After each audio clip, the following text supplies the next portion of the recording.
This is Janky-Jet, a low-cost, open-source, and easy-to-build CO2 ejection system.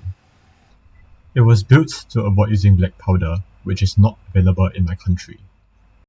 At the same time, it had to be designed and built in a span of 2 days, which explains some of the engineering decisions made.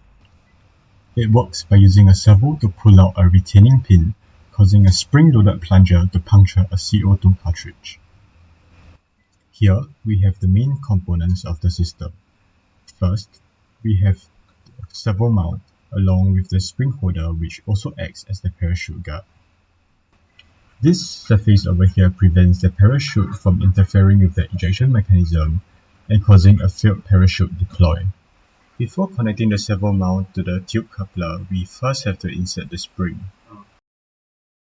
Following that, we will insert the plunger. The plunger can be loaded with the help of the loading tool. Before we proceed any further, care must be taken to put on safety goggles and point this mechanism away from anyone. The plunger is very sharp. Accidents happen. It can fly out and seriously injure someone. With that said, you can use the loading tool to compress the spring. The loading tool has notches that allow you to align the holes on the spring holder with the plunger. After inserting the retaining pin, you can release the loading tool. We are not going to insert the retaining pin for the purpose of this video. Following that, you can simply screw on the carbon dioxide cylinder holder onto the spring holder. I'd like to take this opportunity to credit Motec Space. This ejection system was partially inspired by a video he did a year ago. With the CO2 cartridge installed, we can now attach the servo mounts to the tube coupler. At this stage, you might choose to secure the servo mount with 2 screws. However, we'll first be mounting the avionics system. If your avionics system is bottom mount like mine, you will have to first insert the servo cable.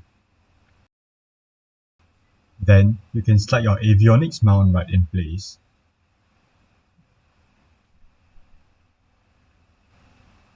And you're all set to go. Until you realize you forgot a couple of screws, of course. Now, let's see how our system performs in a test flight.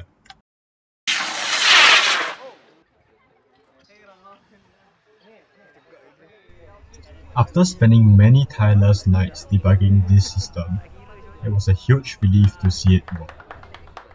Thank you to all these people without whom the flight would not be possible. And thank you for watching.